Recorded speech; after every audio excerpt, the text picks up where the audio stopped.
Hey, so it's Felicity from GetYourRockOut here at TechFest 2013 with Paul and Boris from Chimp. How are you doing today? Hot. Not really.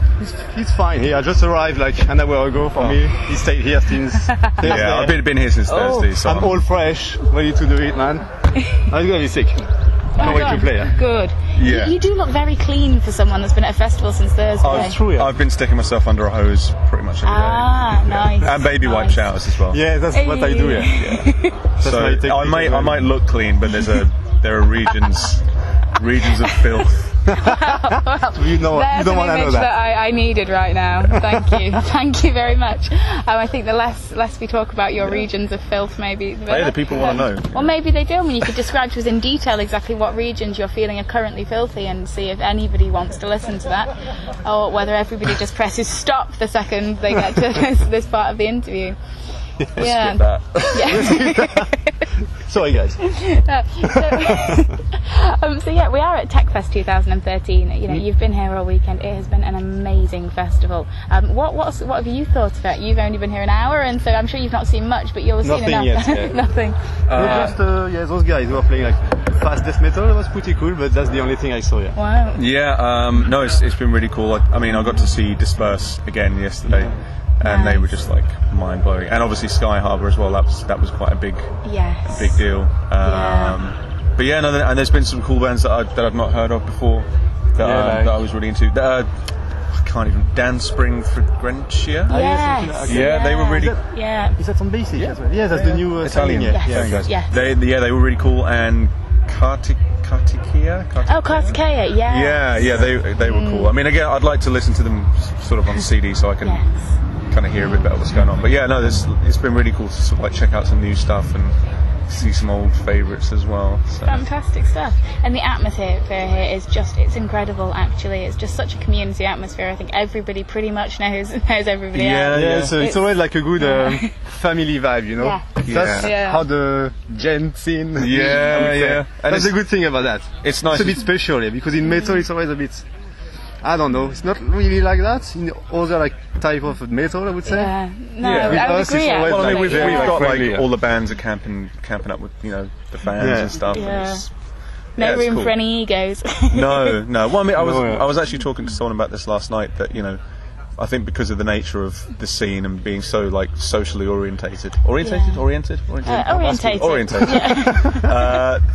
If anyone's carrying a bit of an attitude with them, people get wind of that. It's very good. It turns people off. So I think it naturally filters out the people that are in it because they want to just be cool. And, everybody follows each other, on Facebook, on Twitter. It's like a big bubble, It's lovely, and it's incredible as well, because I think some people here, arguably the most skilled in their field, just some exceptional players, and yet still completely down to earth. It's lovely to see. Yeah, that's kind of true. Absolutely. Exceptional skills. Yeah. Fingers, look at those fingers. Oh man, like Jacob makes me sick. Is that how you play it? Because I forgot. I think I'm joking. It's funny. No, I mean, like to talk to someone like Jacob or David from Destiny Protection. They're nice guys, but I hate them. They're so good at what they do. You kind of hate them a bit more because they're nice as well, and you're like, well, you know what? If you were a tosser, I could hate you legitimately, but you're nice, and so I can't. Next time you see him, just punch him in the face. Break his fingers. No, that's the other band I forgot to mention as well. Destiny Potato, which just brilliant. And even Structure, I heard that.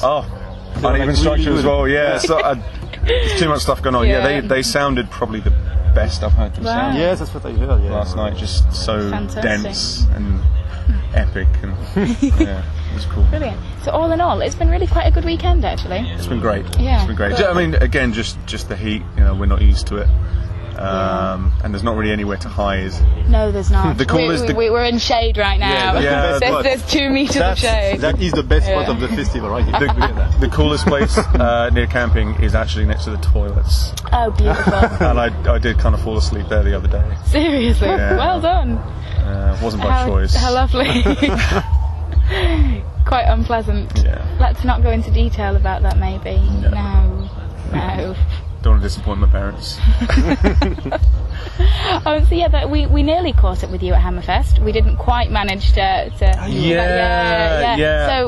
So we nearly spoke at Hammerfest. I think we texted a couple of times. I sent you a message apologising, right? Oh yeah. Okay, no, we had lovely texts, and then we tried to organise it, but then because Hatebreed were like 45 minutes late, 30 minutes late. That we couldn't. Yeah, I mean, we literally did as many as we could, and then in the end, I had like an hour to get my stuff together and practice, and it was like. No, it was just it was one of those manic weekends. I think everybody was kind of struggling for it then. But yeah, so since Hammerfest, where we so nearly spoke, you've been up to quite a bit since then. So can I give us a rundown?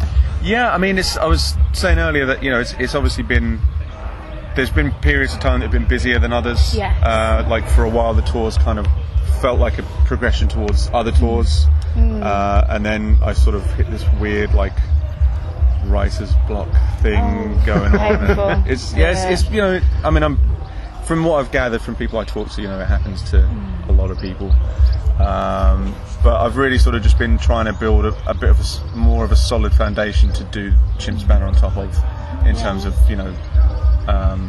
music licensing and advertising and stuff. So that's kind of been the focus more recently. It's just been on sort of building that side of things up, because what I've found is that you can build your profile up as much as you want, but then people's expectations of the kind of show you can put on start getting so much higher. You need to be able to deliver. The cost associated with that is frankly, it's more than I've got at the moment. I think it would be cool to be able to come at it, with the right equipment and the right everything. Just put stage production. If you want to go stage production, is I mean, I was talking. That's a lot of money. When you talk to people about their rigs now, and you're probably looking at a good $5 to $10 to put together something that's really capable of putting on a great show. All of your patch changes automated and backup systems, backup instruments and stuff. It's a lot of money. I mean, I can't remember. I was talking to the drummer for Drusive Starling. Yeah, he's here as well. Yeah. I think he's the drummer for Friend for a Foe as well. I might have just made that up. But anyway, he was saying that there was a band that he told me about, and they literally have $1 million rig. And it's it's 3 identical systems, all like running in parallel, like word clocked, synced up and everything. And literally, if one system fails, it picks up that there's no audio and just carries on. Okay. I mean, obviously, I'm not talking about that kind of thing. But this kind of project tours a lot on big stages. That's why you need that. Otherwise, you don't really need that for that kind of stage. No. Whereas today, I just have a pod. As usual, But it works, man. It really works, huh? No, I know a lot of people are hugely looking forward to the show today. It's just going to be fantastic. You're most definitely on everybody's lips as the one that you've got to watch today. That's good to know. That's good to know. Well, I mean, we're looking forward to doing it. I mean, when I first got here, I was just like, you know what? I just want to camp. I want to chill out. I don't want to do anything. And then after like a couple of days. I know, of course, man, just want to play some asses tonight, man. We're gonna play a fucking nice show, man, for you. A fucking nice show. Okay. Brilliant. I think that sounds fantastic. No, I can't wait. It's gonna be awesome. Yeah. We're gonna have a lot of fun, man. Yeah. Good. I told Swanee to go mental. So. Somebody managed to put their foot completely through the stage before. I don't know if you see that. Really? Yeah, but somebody was, tapping along and leg just straight through the stage. Man, that's not great, is it? But they were fine. I'll watch out. The stage was fine. Everybody was happy. Okay. It's a story to tell. Okay, well, if you see me suddenly drop a few feet, you'll know what happens. I'll just come and pick you up, put you a couple of feet back. Excellent. That'll be fine. Excellent. You're currently writing some new material at the moment as well. Yeah. So tell us how that's going. Slow.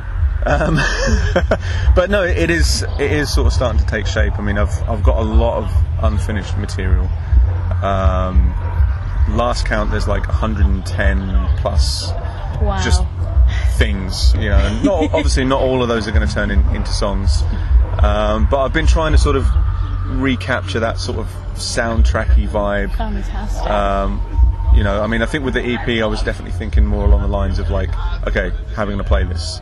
Yeah. And I mean that was cool in a sense, because there were definitely moments in the EP stuff that even people that haven't heard it before, they just key right into it, and like that is cool. Like, I wouldn't want to lose sight of that. But the other side of that, I think, is also, I just want to kind of write whatever's in my head, worry about the logistics of it afterwards. Like the first album. Exactly, man. And also, I'm kind of steering away from overcomplicating things a bit. Okay.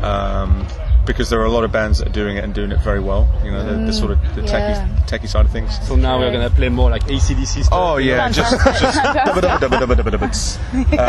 but no, like, you know, I think it's about sort of playing to your strengths and stuff, and you know, I mean, I can look at, you know, these people like 10 years younger than me that are playing how I'd like to play in 10 years, and that's not to say I'm not going to aim for that. Buggers. Yeah, but you know, at the same time, if I feel that my strength lies in arrangement and melodies and chord progressions and stuff, that's what I'm going to focus on. And it might mean that there are some bits that are dead simple, but then you've got something to contrast the complicated stuff against.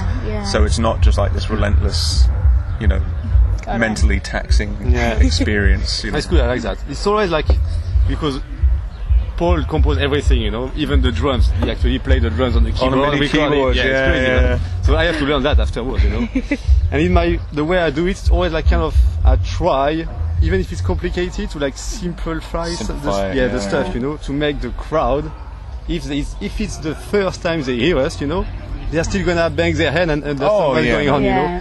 It's always like this kind of setup. Yeah, I mean, even when it comes to like to drum arrangement and stuff, I mean, I'm very sort of cautious when it comes to going to like cymbal crazy and accents and stuff, because you need like a pulse that people can lock onto. And, but I mean, man, that's why I actually, am I allowed to tell people I've heard the Neon Fly album? Yeah. Okay. Yeah. That's why I enjoyed the That's a free plug for Neon Fly. But no, I mean that's why that's why I enjoyed that so much, man. It's just because compared to everything else I've been hearing, it was nice to just hear like some big choruses and hooky strong stuff, you know, and hooky, and you'll see that later. Yes, it's gonna be it's gonna be awesome. Fantastic. Where's my 50 quid? Oh, dude, come on. Nice. It's more cash than got in my account. Wow, depressing realisation all around then, do you have a kind of idea when you might be releasing something else? Are you even thinking about that, or are you trying to kind of take that pressure away completely? I'm trying not to stress myself out too much. I mean, I'd originally said first quarter of this year, if you can believe that. And Basic, bless them, they know what I'm like. You know, and obviously, so they're not putting pressure. No, I mean, I know that they obviously want to see that there is something coming and there is something happening, which there is. But you know, it's very much a case of I could put something out, you know, next month. I could just get it done and say, right, you know, there's an album, it's finished. But I'm very conscious that people are going to be measuring it against the EP and against the album. And you want it to be perfect. I've got to be happy with it first. You know? Yeah, that's the thing. First, we are sure that the music is there. It's gonna please everyone, or it's gonna be please Paul, please us first. You know, and just make sure that everything is right. There is no point to rush. Yeah, and I mean that's the lucky thing we have with Basic, because they are not behind us like doing like pressure and stuff, you know. So I think it's very much a case of like when it's ready. When you're ready, they'll jump into action. When you're ready, we are ready. Let's do it. I mean, that's and what more could you want? Yeah, absolutely. Just freedom, perfect. Freedom in the world, man. But I mean, you know, the cool thing is as well is it's good, obviously, to keep busy in as many things as you can. I mean, in as far as what I'm doing, it's good to have or begin to have other outlets outside of Chimp that will just keep me busy and keep my brain busy. You've just done some mental shows, with Neon Fly, and I'm going on tour with Alice Cooper in 2 weeks as well. I mean, that will be that will be pretty fantastic, really. But it's like a complementary thing, you know. It's a good. I think it's a good thing to have your finger in a few pies. But it keeps things interesting, and you know. Brilliant. And so, I mean, kind of the next 6 months. Give us a brief rundown of what you're going to be doing, if you actually have any idea. Finishing the album. Fantastic. I think that's going to be the main focus. Completely on that. Brilliant. Just get it done. I mean, the thing is, I know that I've got some strong ideas. Brilliant. I need to just pick some and say, right, you're going to finish. Roll with it. Going to finish that. But I mean, I've got a good feeling about it. Fantastic. Can't wait. Well, thank you so much for taking. Thank you so much for chatting to us today. Yes, no worries. Thanks for having us. Lovely to meet you both. Thank you. And we'll really look forward to seeing you very soon. Awesome. Have an amazing set. Wonderful. Thank you. Thank you. Bye-bye. Bye. Thank you.